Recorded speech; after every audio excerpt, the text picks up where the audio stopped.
आप देख रहे हैं इंडिया 29 स्टेट्स न्यूज। बढ़ते हैं न्यूज की तरफ। దశాబ్ది ఉత్సవాల్లోనే నిర్ణయం తీసుకున్నాం అక్కడ తెలంగాణ తల్లిని ప్రతిష్ఠించాలని। కానీ ఈ రోజు కాంగ్రెస్ పార్టీ ఎంత కుసంస్కార పార్టీ అంటే ఆ ముఖ్యమంత్రి జై తెలంగాణ అనడు, అంబేద్కర్ విగ్రహానికి దండేయడు, 125 ఫీట్ల ఎత్తుల్లో ఉండే అంబేద్కర్ విగ్రహాన్ని కనీసం స్వతంత్ర దినోత్సవం నాడు కానీ 14 ఏప్రిల్ నాడు ఆయన జయంతి నాడు కానీ కనీసం అక్కడ లైటింగ్ ఏర్పాటు చేయరు, కనీసం పరిశుభ్రత కూడా పాటించరు। అమరజ్యోతి ఇంతవరకు కనీసం పర్యాటకుల కోసం ఓపెన్ కాలేదు। ఇంకా పైపెచ్చు ఇవన్నీ చాలదన్నట్టు ఏ రాజీవ్ గాంధీ గారైతే తెలంగాణ బిడ్డ అంజయ్యను అవమానించారో ఆ అంజయ్య గారి పేరు పక్కనే ఉండే పార్కుకు పెట్టిండి ఆనాడు ప్రభుత్వం, కానీ అంజయ్య గారి పేరు పోయింది, అది లుంబిని పార్క్ అయింది। ఇప్పుడు ఏ అంజయ్య గారిని అయితే అవమానించిన వ్యక్తి ఉన్నారో ఆయన విగ్రహాన్ని తెచ్చి మా నెత్తిన రుద్దడం అంటే ఇది ఎంతవరకు న్యాయం అని చెప్పి వాళ్ళు నేను మా పార్టీ తరఫున అడుగుతా ఉన్నాం। మేము 10 ఏళ్ళు చాలా సంస్కారవంతంగా వ్యవహారం చేసినాం। రాజీవ్ ఆరోగ్యశ్రీ అనే పథకం ఉంటే దాని పేరు మార్చలేదు, అట్లే కొనసాగించాం। మా పేరు పెట్టుకోవచ్చు, ఇంకో పేరు పెట్టవచ్చు, కానీ మార్చలేదు।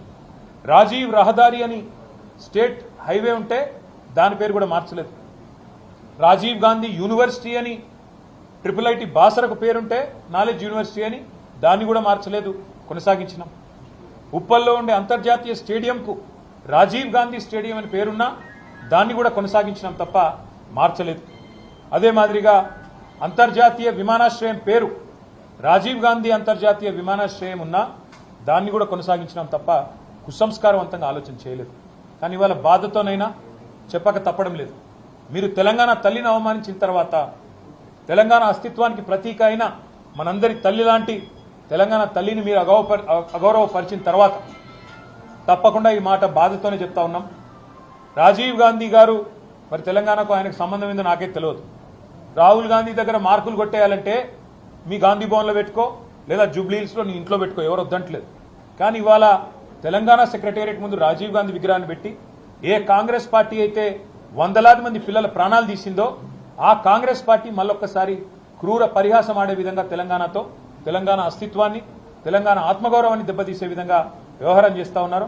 మేము తప్పకుండా మాటిస్తా ఉన్నా మా తెలంగాణలోని అన్నదమ్ములకి, ఆడబిడ్డలకి, మన పోరాటమే అస్తిత్వ పోరాటం, ఆత్మగౌరవ పోరాటం। తప్పకుండా మనం మళ్ళీ తిరిగి వస్తాం। అది కాంగ్రెస్ వాళ్ళకు తెలుసు, మీకు తెలుసు, మాకు తెలుసు। 4 ఏళ్లలో మళ్ళీ కేసీఆర్ గారి నాయకత్వంలో తిరిగి తెలంగాణలో ప్రభుత్వం కూడా మనదే ఏర్పడుతుంది। ఏర్పడ్డ తర్వాత వెంటనే తప్పకుండా రాజీవ్ గాంధీ గారి విగ్రహాన్ని అక్కడి నుంచి సకల మర్యాదలతో తొలగిస్తాం। అక్కడి నుంచి వారు కాంగ్రెస్ వారు ఎక్కడికి కోరుకుంటే అక్కడికి తరలిస్తాం। అక్కడ మాత్రం ఖచ్చితంగా తెలంగాణ తల్లి విగ్రహాన్ని పెడతాం।